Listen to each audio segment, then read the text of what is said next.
Before I begin, Charlie, might I say it's an honor to meet you.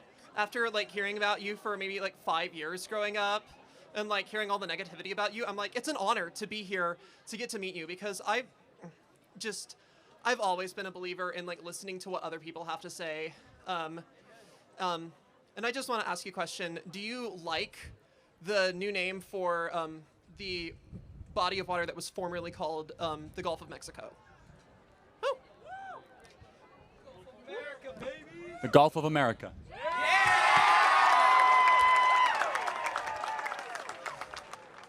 All right. All right.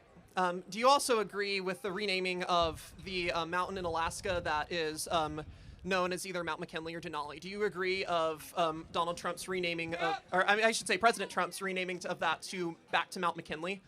I'm generally sympathetic. I can see where you're probably going with this line of questioning, and we'll see how astute you are.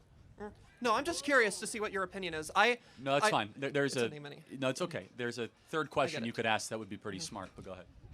It's a name. A name's a name. I'm planning on becoming a teacher, so No, it's fine. Maybe you're not going there. That's fine. yeah. If it says Gulf of America, I'll play Gulf of America, Gulf of Mexico, just Yep. the Gulf, whatever it is. It's a name's a name. I'm sure you here in Oklahoma probably still call what is now today Hurricane Harbor. I'm sure some of y'all still call it Whitewater Bay. So, a name's a name. I was just curious about that. Your opinion on that. It's a pleasure to meet you, Charlie, and Okay, thank I'm you. glad that I could come out to meet you. Thank you. Let me just say one thing. A name is a name, but name should reflect meaning. And so if a name fails to reflect meaning, then that name should be either reconsidered or brought back to the root. Many of our ancestors, their last name would actually be either their profession or the tribe that they were part of. For example, Yes, Abraham. That's my last name. My last name translates to free person in Czech. Oh, well, very good. So Abraham means father of nations. Moses, for example, means out of the water or redeemer. Jacob means by the heel because he was born literally by the heel or usurper. Isaac means laugh because Sarah laughed at the idea of having him. So names actually used to really mean something, and I love this idea of bringing naming back to meaning. It's not just semantics. Semantics literally means meaning in its original Greek. Thank you very much. I appreciate Thoughtful it, Charlie. question. Congrats, Thank you. Wyatt. Hi, Charlie. Is it okay if I record this for myself? Okay. Of course you can, yeah. So, my name is Jacob Norwood. I'm a junior in high school, and I have a lot of friends who are born from illegal immigrants. And I was wondering if you agreed with the abolishment of the 14th Amendment, which allows birthright citizenship. Yes, I do. I don't think it's going to hold up, but I do believe that the 14th Amendment was not intended for anchor babies, correct? Well, I thought it was intended because people who would be brought over here during slavery, and then their children would then have birthright citizenship, and that was kind of the point. Slaves were granted citizenship, though. They were granted citizenship after they were brought here forcibly, and then... Yeah, but then the kids of citizens are kids, though. What is... Are citizens. What is the difference in immigrants 100 years ago coming here and having children here to immigrants coming here illegally now? Well, slaves are a completely different moral category than someone who breaks into your country, right? Okay, what about Chinese immigrants 100 years ago coming here illegally I think and it then... should have been wrong then and it's wrong now, for sure, both. But then why would people It's agree been with tried. it? I mean, we've tried to get rid of this for quite some Why time. agree with it then, though? Like, what's changed? What do you mean, why agree with it? What do you mean What's by that? changed now? Well, we're revisiting the actual text of the 14th Amendment. I mean, and nothing's necessarily changed except we think the interpretation has been wrong because it says all persons. It's not clear whether or not that means children of U.S. citizens or if it means a foreigner that just gets on a plane who's pregnant and their kid magically gets a U.S. birth certificate. We are one of the only countries in the industrialized world that has birthright citizenship, one of the few. And so, for example, there are tens of thousands of babies born every single year in America of women from China or from Vietnam that get pregnant in Vietnam and China. At about 7 months, they get on a plane, they land and have their baby in America, and that baby gets a U.S. citizenship. I think that's insane. I think it's crazy that you can get on a plane, be pregnant from another country and be a citizen from another country, come here, and then your kid all of a sudden becomes a U.S. citizen. It first of all, cuts in line and it dilutes the meaning of U.S. citizenship.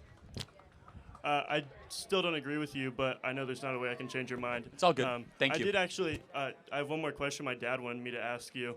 He said, would you still be a white supremacist if you were in a more diverse work field? So do you think I'm a white supremacist? I have no idea if you're a white supremacist. My dad has watched a lot of you. He said if you weren't out here preaching hate and working on your three-pointers, do you think you would probably be better at that? Yeah, I'm not even going to justify. You should be ashamed of your father.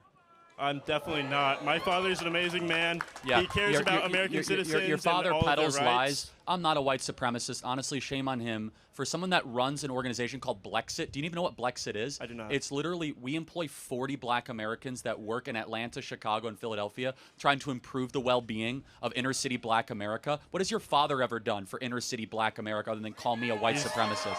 And by the way, secondly, it's just so ridiculous. It's like it's black somehow people for your companies or whatever you do does not make you a white supremacist. What is a white supremacist? A white supremacist is somebody who takes advantage and believes that they are higher than everybody else. Do I believe that?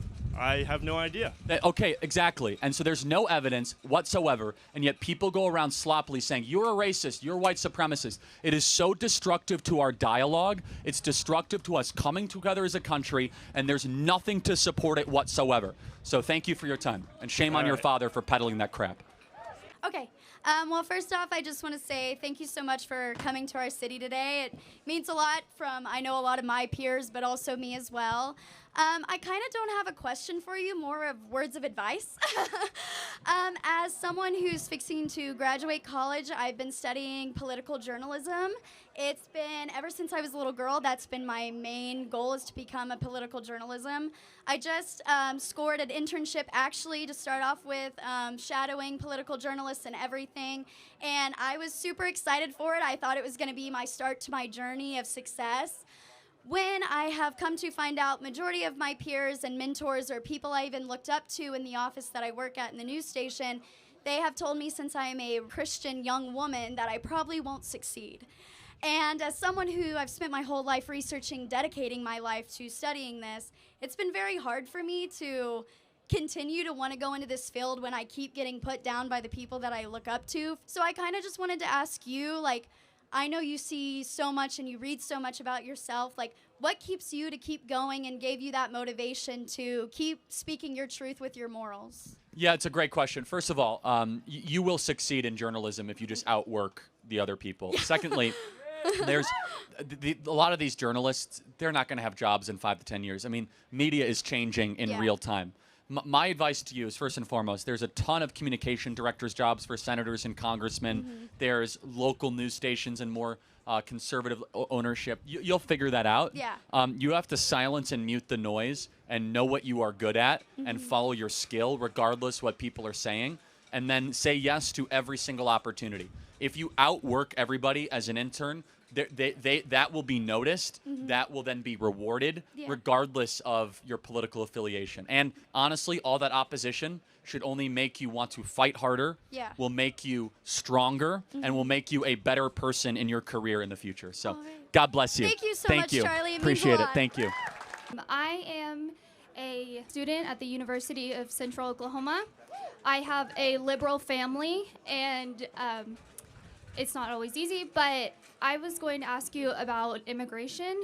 So I know that we don't have an obligation to help Mexico, but is there incentives to help Mexico to make America better? And if so, what policies that we can support that would help that? Yeah, that's a good question. The first way that we could help Mexico is probably the most controversial, which is to eliminate the drug cartels. And that is very controversial because that would take military action. And President Trump has played around with this idea. I have no idea what he's going to do. Mexico is basically controlled by 9 families.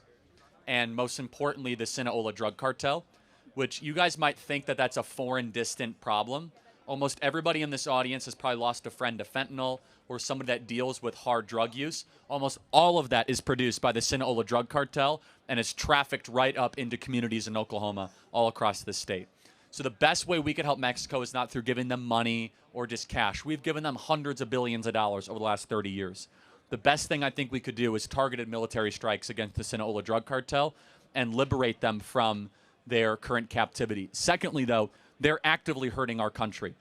And that's the first question we got from the guy is, what do you mean you're being invaded? We are in an active, hostile, combatant conflict with the Sinaloa drug cartel? What do you call it when 100,000 of your own people die of drug overdosing of foreign-made drugs that are being purposefully pumped into your communities?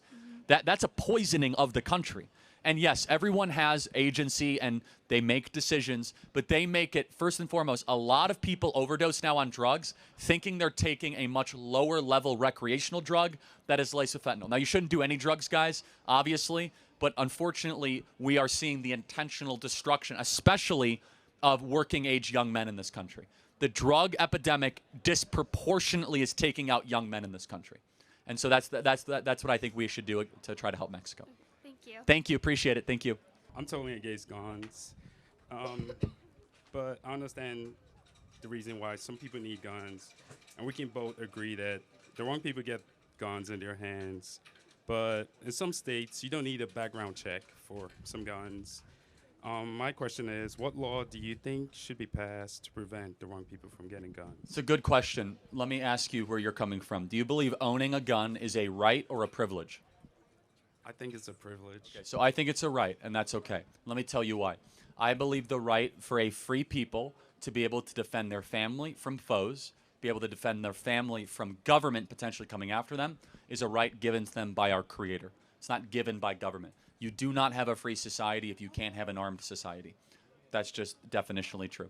So, but let me ask you a question as far as the laws, just so we could, think more clearly about this. You say you're against guns. Why does it make sense then that we guard our sports stadiums and our banks and our airports with guns? Are you against guns as a technology, or are you against the people that use guns for evil? The people that use guns for evil. Right. So maybe it's much more of a brokenness of humanity problem or a sin problem, not the actual tool itself. My question was, what are the laws you Yeah, pass? so the laws, we already have federal laws on the books. We do have, federal background checks that are not always enforced. But honestly, I think we should have less gun laws, not more. I know people disagree with this, but I'd love to get your response, because it's a right. People should be able to protect themselves as they see fit.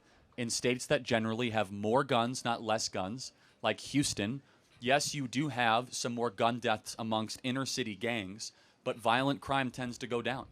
And so I don't want to disarm peaceful, law-abiding people just because some people abuse that tool or that technology. And so when you look at gun deaths in this country, there are 30,000 gun deaths a year. 2/3 of them are death by suicide. Okay, so that number shouldn't even been in there. The vast majority of the gun deaths that are related, that are the ones in the remainder, are individuals in gangs and inner cities that use guns in kind of gang violence. So really quickly, what is your issue with guns in America? I think it's pretty easy for anyone to get a gun, and that's kind of a problem. Okay. We just disagree. I think that you should be able to own a firearm and protect yourself.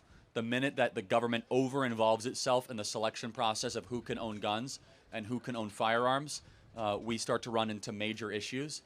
We will cease to be a free people if we are not an armed citizenry. Okay. All right. Thank you. Thank you very much.